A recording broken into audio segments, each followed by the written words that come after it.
Bismillahirrahmanirrahim. Assalamualaikum warahmatullahi wabarakatuh.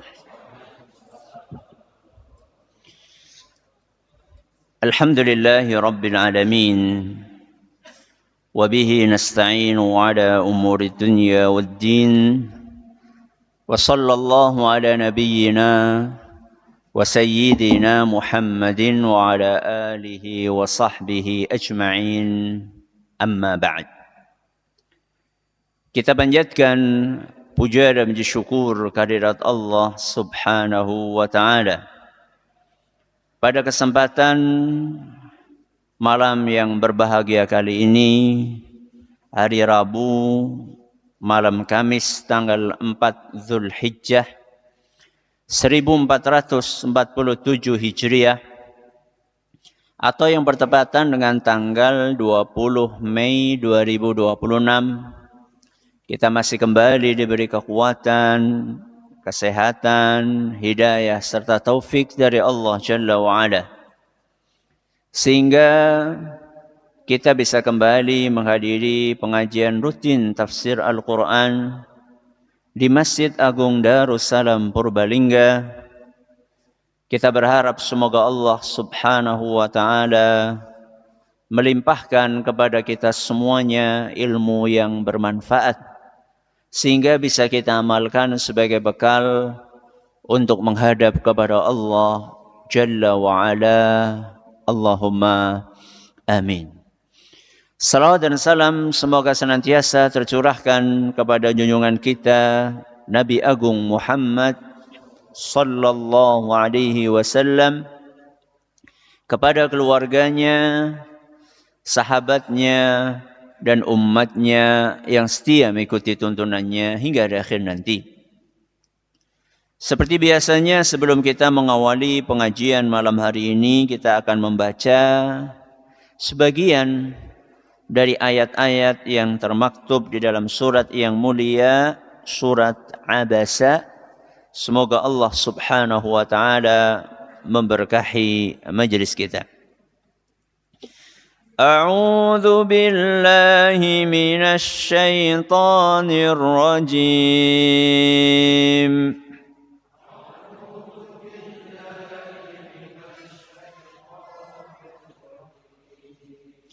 Qutilal insanu ma akfarah.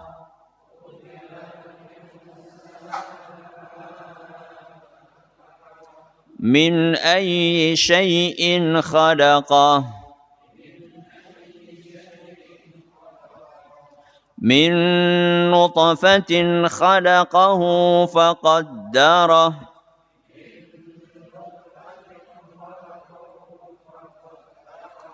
Thumma as-sabila yassarah.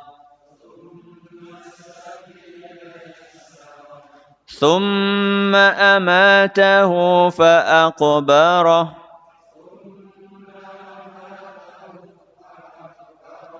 ثم إذا شاء أنشره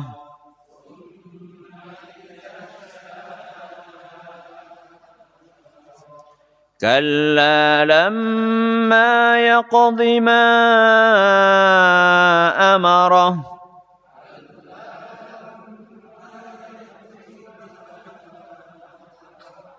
فلينظر الإنسان إلى طعامه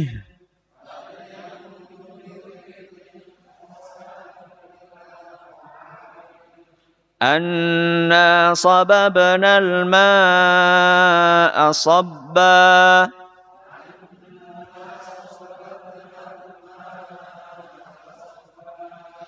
ثم شققنا الأرض شقا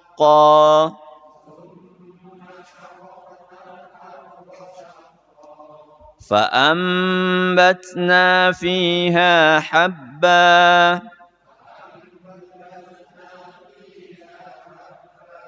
وعنبا وقضبا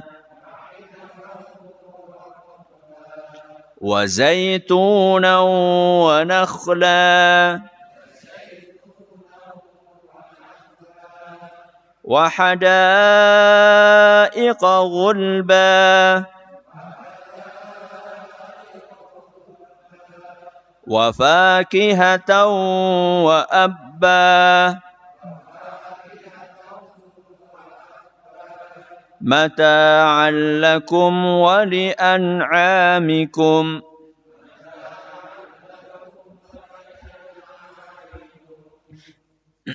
Para hadirin dan hadirat dan juga segenap pendengar serta pemirsa rahimani wa rahimakumullah. Pada pertemuan yang lalu, alhamdulillah kita sudah menyelesaikan pembahasan ayat ke-19. Apa bunyinya? Min nutfatin khalaqahu faqaddarah. Ayat itu menceritakan tentang proses penciptaan manusia dan penetapan takdir untuknya. Min nutfatin khalaqahu faqaddarah. Malam hari ini kita akan melanjutkan pembahasan tentang ayat berikutnya, yaitu ayat yang ke-20. Apa bunyinya? Tsummas sabila yassarah. Yang artinya kemudian Allah memudahkan jalan manusia. Napa? Kemudian Allah memudahkan jalan manusia. Sebelum kita mengupas makna ayat yang ke-20 ini, kita akan memahami terlebih dahulu hubungan antara ayat yang ke-20 dengan ayat yang ke-19. Dua-duanya sama-sama menerangkan tentang karunia yang Allah berikan kepada manusia.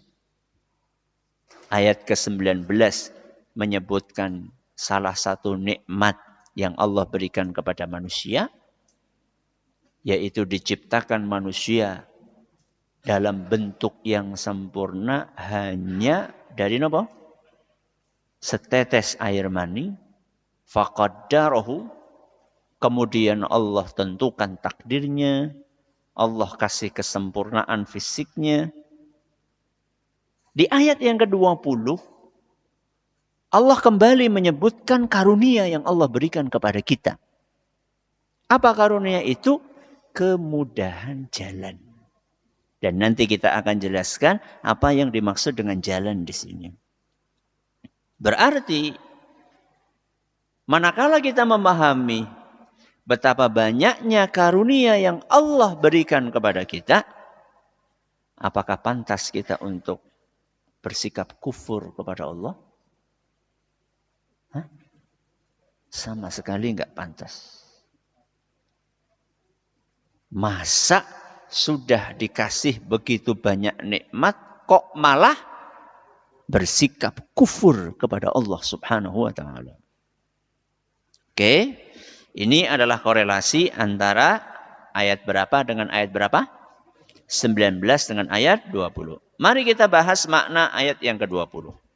Allah Subhanahu wa taala berfirman, "Tsummas sabila yassarah." Kemudian Allah memudahkan untuk manusia jalan. Muncul pertanyaan toh. Yang dimaksud dengan jalan itu apa? Sekurang-kurangnya ada dua penafsiran yang disampaikan oleh para ulama. Penafsiran pertama, maksud dari jalan itu adalah jalan keluar dari rahim ibu. Jalan keluar rahim, jalan keluar dari rahim ibu. Berarti ini pas kapan ini? Pas lahiran. Ampun. Yang kedua, yang dimaksud dengan jalan di sini adalah jalan kebaikan dan jalan keburukan. Kenapa? Jalan kebaikan dan jalan keburukan. Mari kita bahas satu persatu. Penafsiran yang pertama terlebih dahulu. Kenapa wau? Jalan keluar dari rahim ibu. Tsumma sabila yassarah, artinya kemudian kami mudahkan bagi bayi itu untuk keluar dari rahim ibunya. Sebagaimana yang dituturkan oleh sahabat Nabi sallallahu alaihi wasallam yang tidak asing bagi kita semua, yaitu Ibnu Abbas radhiyallahu anhuma. Kata beliau dalam tafsir At-Tabari, "Tsumma as-sabila yassarah." Makna dari ayat ini, khurujuhu min batni ummihi yuyassirahu lahu atau yassarahu lahu. Maksud dari "tsumma as-sabila yassarah" adalah Allah memudahkan jalan keluar dari rahim ibunya. Dan penafsiran Ibnu Abbas inilah yang dipilih oleh mayoritas ulama tafsir. Sebagaimana yang dituturkan oleh Imam As-Sam'ani rahimahullahu ta'ala. Kita bisa keluar dari rahim ibu kita. Itu kemudahan atau bukan? Nggak usah mikir terlalu dalam. Ukuran bayi dengan ukuran jalan keluar lebih besar mana? Bayi normal ya. Ini bukan lagi ngomongin bayi yang bukan yang ukurannya besar. Bayi normal itu mungkin sekitar normal berapa bayi? 3 kilo gitu ya. Atau kurang dari itu. Paling diameter kepalanya sekitar 36 cm, 32 cm. Dan jalan keluarnya cuma 5 cm.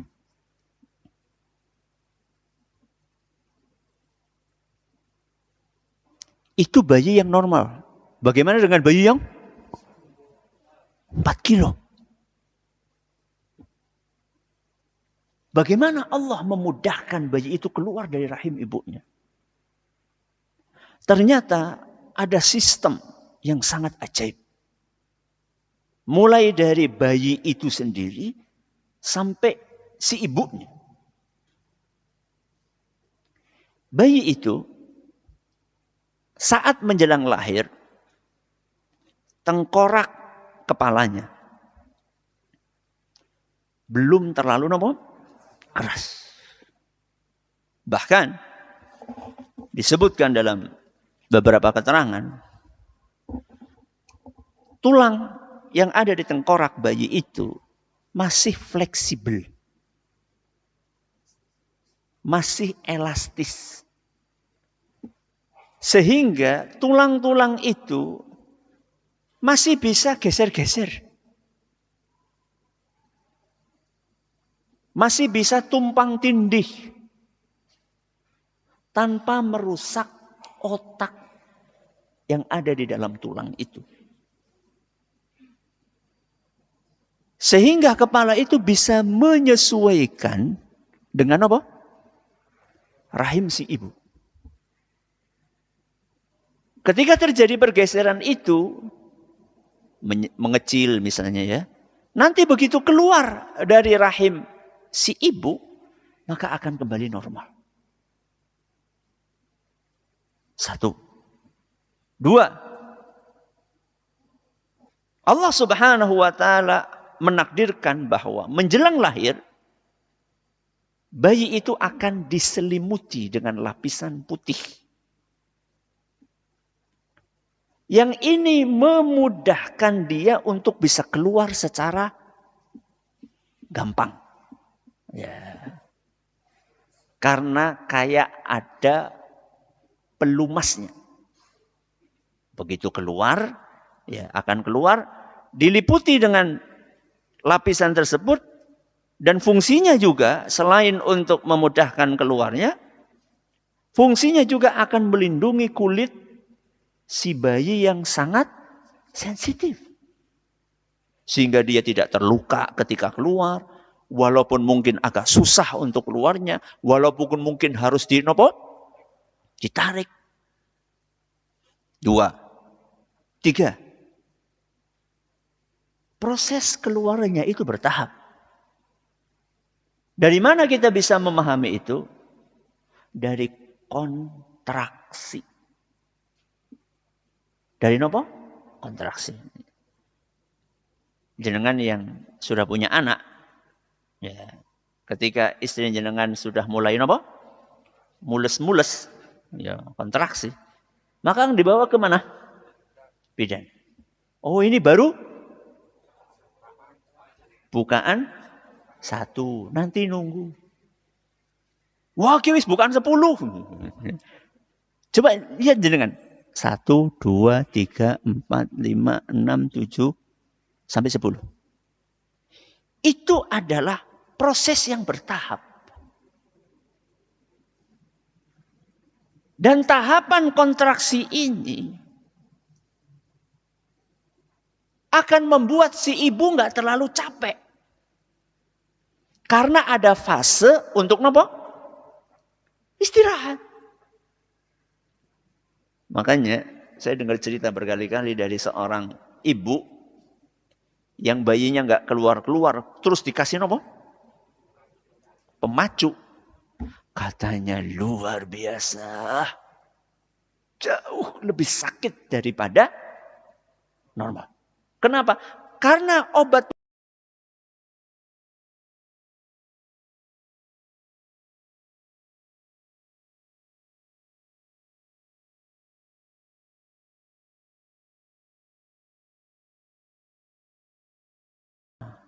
terus ngapa maning? Ambekan. Ora tau ngrasakaken.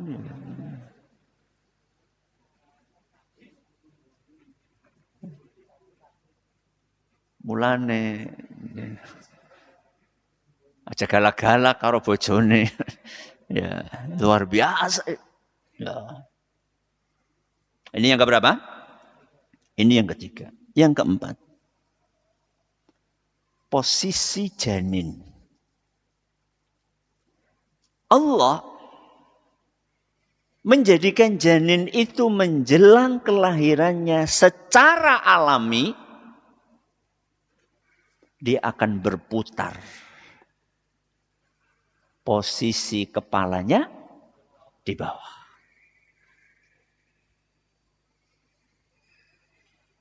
Seandainya dalam posisi sebelumnya, berarti apanya? Kakinya di bawah. Wah, itu yang namanya sungsang. Mungkin ada sebagian kita nggak bisa bayangin apa sih bedanya loh. Dhuwur ngisor pada baik gitu. Wow. Kalau kakinya dulu bisa apa? Ya bisa macet, nyantol. Tangannya gimana mau keluar? Misal nih mau keluar, kakinya sudah keluar. Tangannya kayak gini kepriwe?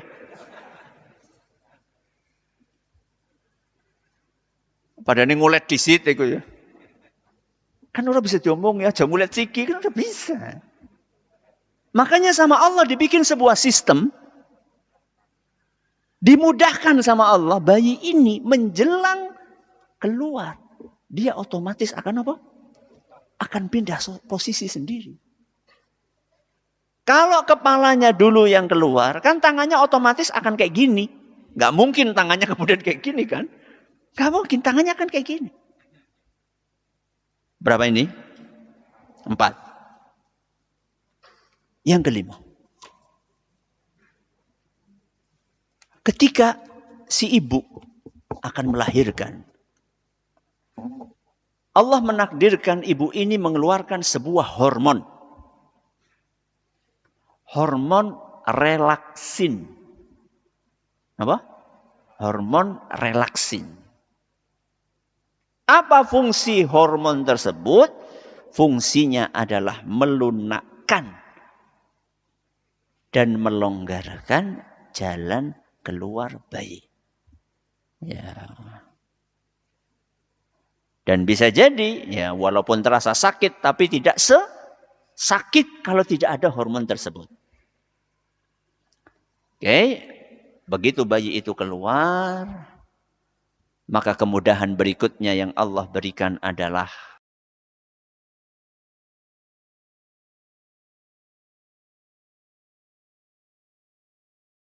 mencari punting. Bukan hanya mencari, tapi juga untuk menyedot punting tersebut. Secara alami bayi seperti itu. Padahal nggak pernah di kursus. Dari keterangan ini, kita bisa memahami betapa besar karunia Allah kepada manusia. Ketika manusia nggak bisa apa-apa, belum bisa apa-apa, sama Allah sudah dikasih begitu banyak kemudahan, begitu banyak sistem, begitu banyak keajaiban. Kok bisa-bisanya manusia itu kemudian kufur kepada sinten? Allah Subhanahu wa ta'ala. Dah, ini penafsiran yang pertama. Tsumma sabila yassara. Jalan apa? Jalan keluar bayi dari mana? Rahim ibunya. Yang kedua. Yang dimaksud dengan kemudahan di sini adalah kemudahan jalan kebaikan dan keburukan. Kemudahan apa? Jalan kebaikan dan keburukan. Penafsiran ini dibawakan oleh salah seorang ulama tafsir dari kalangan tabi'in yang bernama Mujahid. Salah satu murid unggulnya siapa? Ibnu Abbas radhiyallahu anhuma. Apa kata beliau? Tsumma sabila yassarah. Maknanya asyaqa'u was-sa'adah.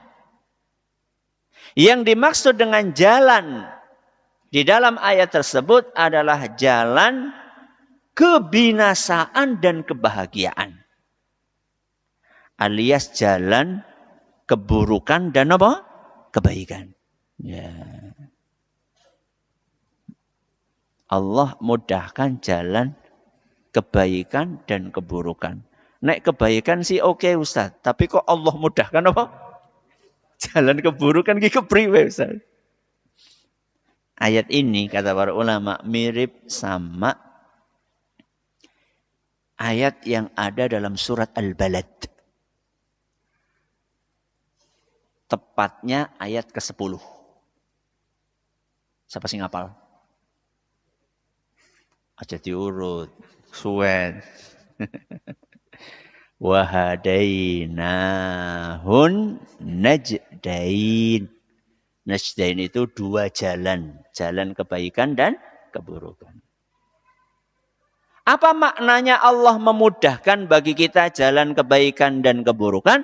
Allah mudahkan kepada kita untuk memahami mana yang baik dan mana yang buruk.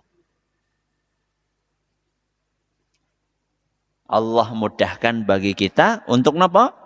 Memahami jalan yang baik dan jalan yang buruk. Kemudian Allah membimbing kita untuk meniti jalan kebaikan dan meninggalkan jalan keburukan. Dengan cara apa? Ini pernah kita jelaskan di tafsir surat apa? Al-Balad ayat 10. Dengan cara apa Allah menjelaskan kepada kita jalan kebaikan dan keburukan? Sekurang-kurangnya dengan 3 cara. Yang pertama dengan fitrah. Yang kedua dengan akal. Dan yang ketiga dengan wahyu. Jajal baleni. Pertama apa? Betul. Yang kedua? Iya. Yang ketiga? Wahyu. Mari kita bahas satu persatu. Allah mudahkan kita untuk memahami mana yang baik dengan yang buruk. Pertama dengan apa? Fitrah. Gampangannya ya sifat gawan apa? Bayi sekali baik lah ya. Fitrah adalah sifat yang sudah Allah tanamkan di dalam diri kita. Sifat asli yang sudah melekat sejak kita diciptakan. Ya. Siap untuk menerima kebaikan. Ya. Makanya manusia itu aslinya menyukai kebenaran, menyukai keadilan, menyukai kejujuran, dan membenci kebalikannya. Ya. Kalau tidak percaya, bayi yang belum diajari keburukan dan kebaikan, terus jenengan di hadapan bayi tersebut melotot. Apa? Melotot. Dipendeliki karo raine mandan kepriwe? Serem medeni. Apa yang terjadi? Nangis. Pertanyaannya, siapa yang ngajari bayi bahwa ini muka jahat? Siapa? Itu fitrah. Oke. Kebalikannya, kalau kita ketemu bayi terus kita apa? Senyum. Belum ngomong loh ya. Belum apa? Ngomong. Cuma senyum aja. Apa yang terjadi? Ikut senyum. Itu fitrah. Contoh yang lain. Bayi itu suka bersih apa kotor? Hah? Temenan. Apa buktinya? Ketika pipis, nangis.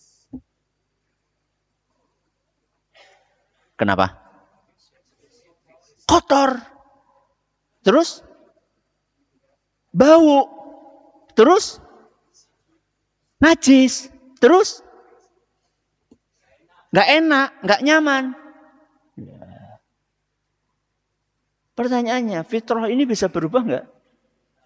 Bisa.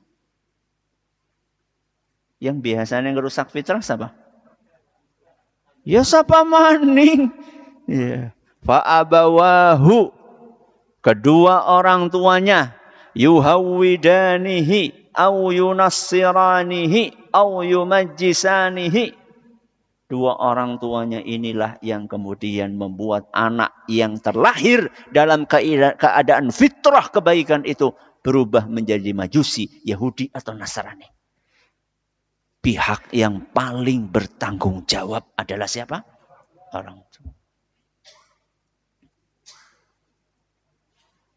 Apa yang membuat anak menjadi nyaman dengan pipis? Yang awalnya dia gelisah dengan pipis. Apa yang membuat dia nyaman?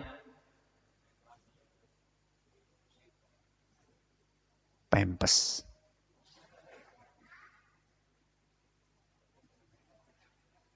Padahal dulu sebelum ada pampers, apa yang terjadi? Dipakein popok, sekali pakai, nggih. Begitu pipis, nangis. Apa yang dilakukan oleh ibu? Diganti dengan yang baru. Itulah ketekunan ibu zaman dulu. Kalau zaman ini, ngolet pampers sing bisa 24 jam. Nah, isa. Kenapa? Gak mau repot. Siapa yang merusak itu? Orang tuanya sendiri. Contoh yang lain. Bayi, anak kecil, itu biasanya bangunnya gasik atau telat kesiangan? Gasik.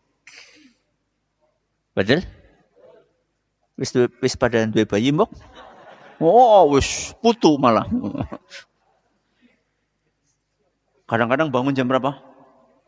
Jam 2. Ya. Telat-telatnya jam berapa? 3.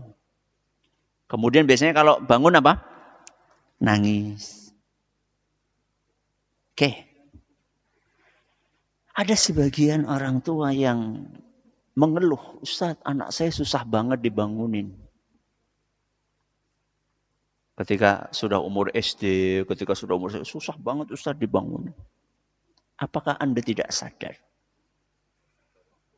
Ketika dia masih bayi dan bangun gasik, apa yang jenengan lakukan? Dipuk-puk maning ben apa? Tur. Mergane wong tuane motang. Orang tuanya masih ngantuk. Akhirnya anak yang sudah bangun gasik itu sama dia disuruh tidur lagi. Lama-lama fitrah bangun gasiknya hilang. Begitu fitrah bangun gasiknya hilang, baru ngeluh kenapa anak saya susah dibangunin. Fitrah itu modal yang sangat berharga yang Allah berikan kepada manusia. Sayangnya banyak manusia mengabaikan dan menyia-nyiakan modal yang sangat mahal tersebut. Sehingga sing duwe bayi angkat tangan. Alhamdulillah. Berarti mulai nanti malam nek bayine tangi gasik pripun? Melu tangi. Ya. Udah dolanan HP. Nggelar sajadah, napa? Salat, baca Quran. Ya. Ini yang pertama. Jadi Allah bantu kita untuk memahami kebaikan dan keburukan dengan apa? Fitrah. Yang kedua, dengan apa? Akal. Dengan akal. Allah Subhanahu wa taala bekali kita dengan akal. Untuk apa? Untuk bisa memahami. Untuk bisa membedakan. Untuk bisa merenung. Untuk bisa mengambil sebuah kesimpulan. Dan akal ini adalah yang membuat manusia menjadi makhluk yang sangat istimewa. Ya. Dengan akal manusia bisa membedakan mana kejujuran, mana kedustaan. Mana keadilan, mana kezaliman. Dan dengan akal pula manusia bisa mengambil kesimpulan bahwa alam semesta ini tidak mungkin ada tanpa ada penciptanya. Dengan apa? Akal. Kenapa demikian Ustaz? Ya karena sangat teratur alam semesta ini. Kan ada sebagian mengatakan, oh alam semesta ada karena teori apa? Big Bang. Ledakan apa? Dahsyat. Sesuatu yang awalnya satu meledak terus berubah menjadi apa? Planet bumi, planet Pluto, Saturnus, Mars, apalagi?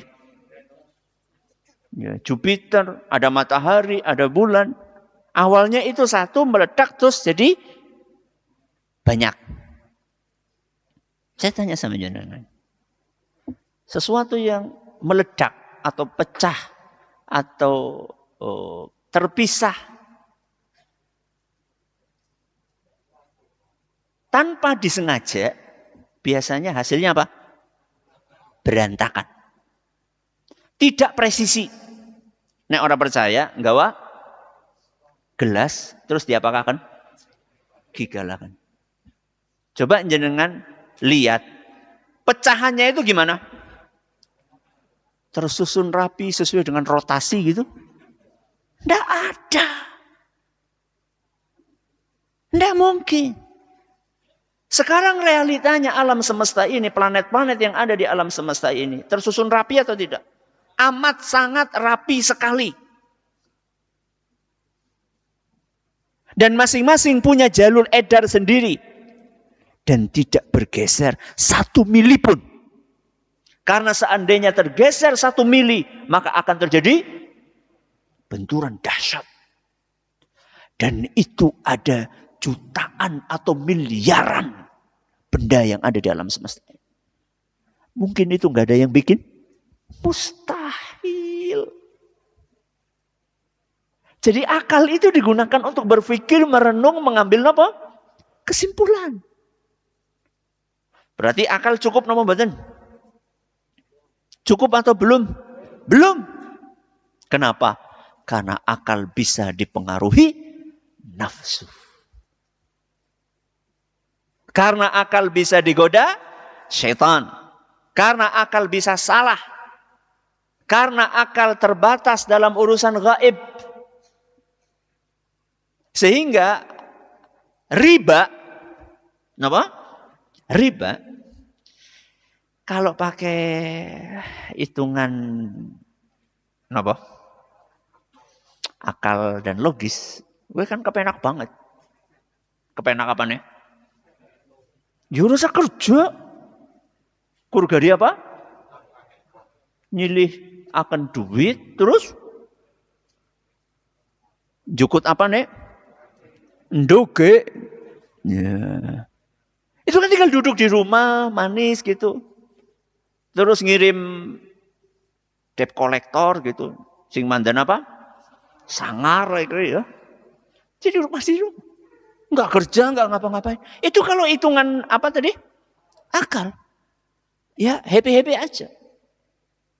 Akan tetapi wahyu datang untuk mengharamkan itu.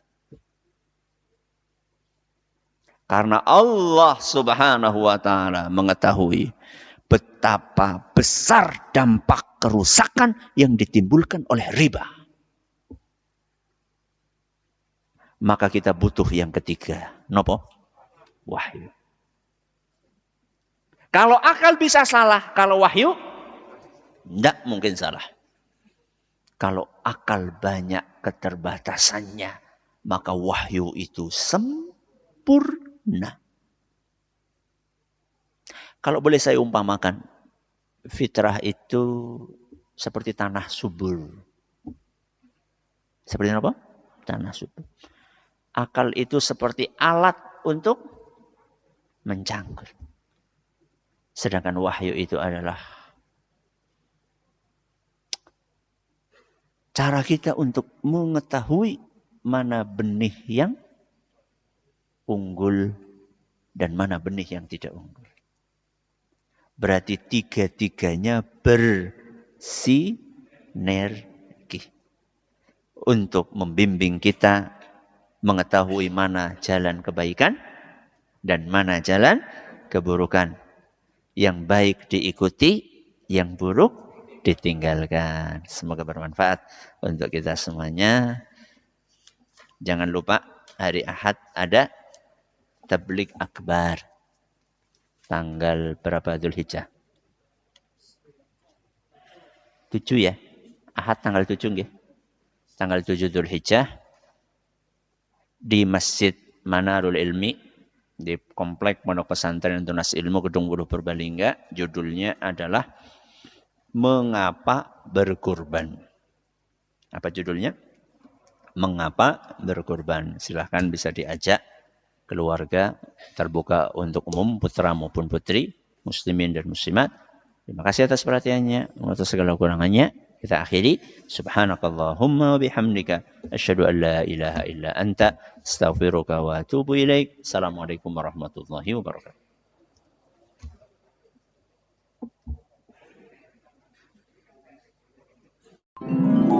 Jangan lupa lupa untuk subscribe dan share bila kajian ini dirasa bermanfaat.